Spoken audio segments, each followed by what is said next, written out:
おだすこちょんぽんぽんとしかもテートぶつけていただいてよろしくお願いいたします。今日はですね、マグネットフィートのモメンタムはどうするのかやっていきたいなと思います。ということでアザール来ましたね。皆さん取りましたか？いやー、この怪物すごいことになってますけども、このねマグネットフィートとモメンタム、このスキルがね共存するのみたいなところやっぱり気になるかなと思ったんでやっていきたいなと思います。ちなみにですね、2024年とかの時は確かねスキル共存みたいなねあんまなかった時期が確かあった気がするんで、スーパーサブとかあんま影響なかった気がするんで、今はスーパーサブとかの共存もできるんで大丈夫かなと思いつつ、ここ確認していきたいなと思います。で、今回はですねメンバーの皆さんにもすごく協力していただきまして本当にありがとうございました。ということで、検証自体はですねメンバーシップ限定の配信でやっていったので、そこの様子も見ながらですね話していきたいなと思います。配信自体はね何時間かやってるんですけど、もうギュギュッともう要素だけまとめたんで一緒にですねいろんなことが見えてきたんでぜひ見ていってください。検証方法ですね。検証方法は以前と同じような形になっていきますけども、 iPad に動きを強化させたものをやっていきたいなと思います。高速フィネスっていうものをねやっていきたいなと思います。高速フィネスどんなものかって見た方が早いかなと思って見ていくんですけど、高速フィネス成功するとですね、はい、こんな感じで、失敗するとはい、こんな感じ。わかりますかね？ちょっともたついてるの分かりますかね？こんな感じで高速フィネスができるかできないか、これで検証していきたいなと思います。で、そもそも大前提として話をしていくんですけども、高速フィネスっていう技がEFT 内にあるわけじゃないです。僕が勝手にそう決めてるだけで、そう言ってるだけなんですけど、じゃあなんでそれをやるかっていうとこですね。そもそも EFT 上でドリブル系数値が高くなると操作に対する反応速度が上がるといったような仕様があるんですね。この仕様をうまく使っていくという形でやっていきます。ということで、この高速フィネスができるということは速い操作にちゃんと反応してくれるということになっていきます。なのである反応速度を超えると iPad に記憶させたこの速い操作にも反応ができるようになるよというのがわかるわけですね。これが数値によって境目があるってことが分かったんですね。それを使ってねどれぐらい上昇しているのか、これをね見ていきたいなと思います。で、今回目次みたいな感じなんですけども、1つ目はまず高速フィネスの確認、これが仕様が変わっていないかの確認、そして2つ目がその次にモメンタムで発動するのか、それが発動できればモメンタムとマグネットフィートプラスアルファで発動するのか、この3つをね調べていきたいなと思います。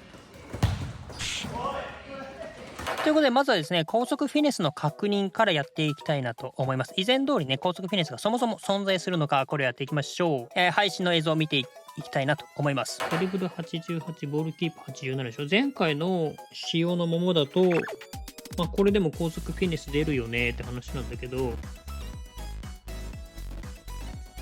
これ出るよね。はい、ということでですね、高速フィネス自体は健在するっていうことがまず分かりました。アザールはこれ初期値でもこれだったので、これ以上下げることができないので、監督マネジメントを下げてですね、意図的にアザールの数値を下げて、それでも高速フィネスが発動するのか、いつから発動しなくなるのか、これを確かめていきたいなと思います。ショートカウンターにすると86、85だから、これ前回の仕様でいうとこれだと高速フィネス出ないはずなんだよね。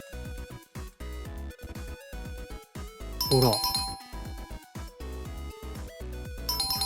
はい、発動したんですよ。ということはね、高速フィネスの条件が変わったのかって話になってきますよね。なので、あとは数値次第で高速フィネスが出なくなるのか、これを確かめておきたいなと思います。ポゼッションにすると83、82になるよね。できない。だからシンプルに前回の高速フィネスの条件が変わりました。はい、ということで高速フィネスの条件変わりましたよということが分かりました。前回はドリブル84、ボールキープ87で発動してたけど、それが変わったよという話ですね。ではですね、じゃあどこから発動するのか、どこから高速の操作についてこれる反応速度になるのか、これをね確かめておきたいなと思います。これを確かめないことにはですね、マグネットフィートとかモメンタムの検証にまずできませんから、次に行けないんで、ここだけ確かめておきたいなと思います。84、83になるから、これで出るかを一体確かめるか。出ないね。もう一個上げてみようと。ということで85、84では出なかったんですよね。なのでマネジメント57の時ですね、ショートカウンターの時は86、85で出たんで、これと同じ数値にしてみました。お、いけてるいけてる。はい、ということで出たんですね。なのでドリブル系の数値を上げるだけで高速フィネスができることは少なくとも確定しましたね。はい、なので、この後ねいろいろ高速フィネスの条件についてバーっていろいろやってきたんですけども、これがです結構一筋縄でいかなくてですね、高速フィネスの今回だいぶアップデートでいろいろ変わったのかなと思いました。なんかねどうやら身長とかもいろいろ関わってきそうだなって感じだったんですけど、ちょっとね時間かかりそうだったんで、ここはちょっと一旦置いといて、少なくとも今現状このアザールではですね、ドリブル86、ボールキープ85以上になれば高速フィニッシュができるということが分かったんで、この条件さえ使えばですね、モメンタムとマグネットフィートが共存するのか分かるはずだろうということでやっていきたいなと思います。で、高速フィネス自体の使用に関してはちょっとまた検証します。また分かり次第ね動画にしていきたいなと思いますので、そちらちょっとだけ待っていただけたらなと思います。で、まずはモメンタムで高速フィネスが発動するのか、ドリブルとボールキープとかね、この辺がちゃんと上がってるのかっていうのを確認しておきたいなと思います。そこで、監督はですねルイス・アルベルト・ロマン使ってロングカウンターにしてですね、マネジメント能力27ですから、これで見ていくと能力がですねドリブル数値が75、74になります。そこまで下がりますよという形ですね。これをタレントポイントちょっといじってですね、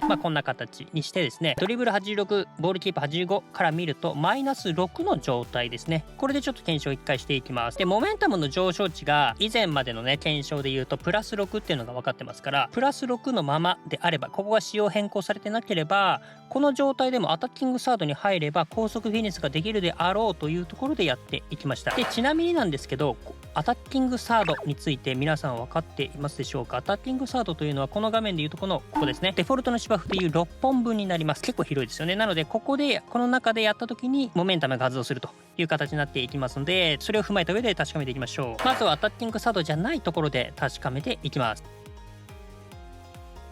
出ませんよと。はい、ということで発動しませんでした。この画面でいうとこの1個前ですね、このピンクのところ、この中でアタッキングサード部分になりますから、ここでもう1回同じ検証をしていきます。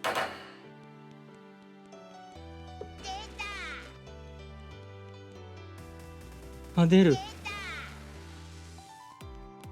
出るね。はい、ということでここでですねモメンタムはプラス6以上されてるってことが確定しました。はい、いややっぱ良かった、ちゃんとされてましたね。で、プラス6なのかもしくはプラス7なのかとかね、この辺の可能性もありますから、これを確かめておきたいなと思います。ドリブル86、ボールキープ85から見るとマイナス7の状態ですね。ここで見ていきます。ここはできないよねと。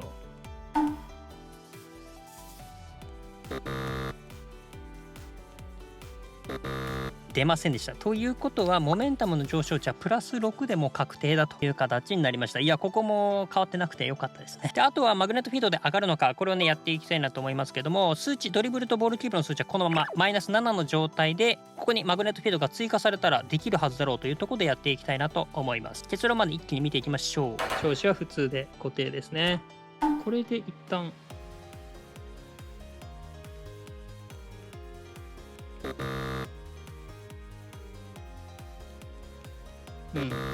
絶対できないもんね。メッシが近づくと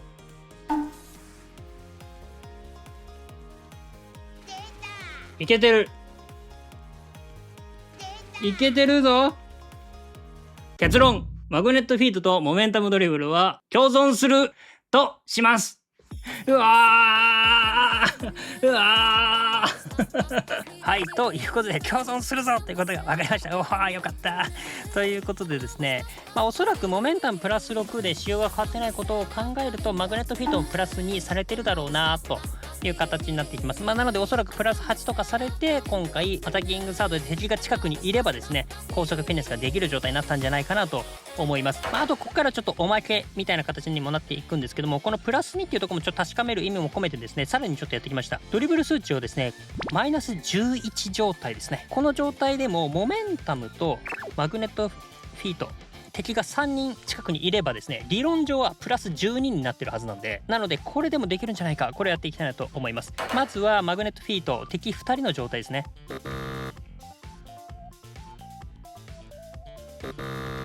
はい、ということでマグネットフィート敵2人ではできませんでしたが、3人になるといけてる、いけてる、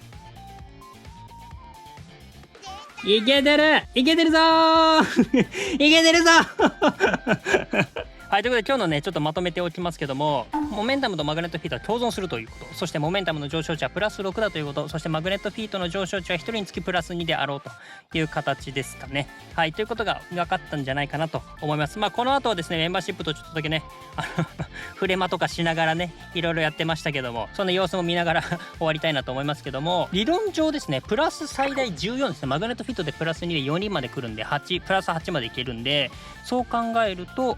プラス14までいけますよという形なんです。とんでもない能力になってますね。でもそうするとですね、じゃあドリブル数値115とか120とかなっちゃうのみたいなね思ってる人いるかもしれませんが、そう思ってる人は多分そもそも数値の考え方捉え方間違ってますんで、そういった方はですねこちら今過去にも動画出してますから、こちらでかなり詳しく説明して分かりやすく説明はしていると思うんで、こちらをねぜひ見ていただけたらなと思いますのでよろしくお願いいたします。そうなってくるとモメンタムとマグネットフィートをねフルでちゃんと使うっていうのはかなり難しい状況なのかなと思いますけども、スタミナとかの試合を通してね常に99、105とかの状態で使えるっていうような状況にはなり得るのかなとは思いますので、その後やっぱ改めてめちゃめちゃ強いなとなりますね。スタミナの減少値についても検証はやってるんで、そちらぜひ見ていただけたらなと思うんですけど、思ってる以上に下がるんで、スタミナのことに関してもまたちょっと検証した方がいいのかな、そんな感じもしましたけど、アップデートでねなんかだいぶ変わったんじゃないかなって気もしてるんで、なのでちょっとその辺はねまたやっていきたいなと思います。はい、ということで改めてですね、メインバーシップの皆さん本当にありがとうございました。いや無事に分かってよかったですね。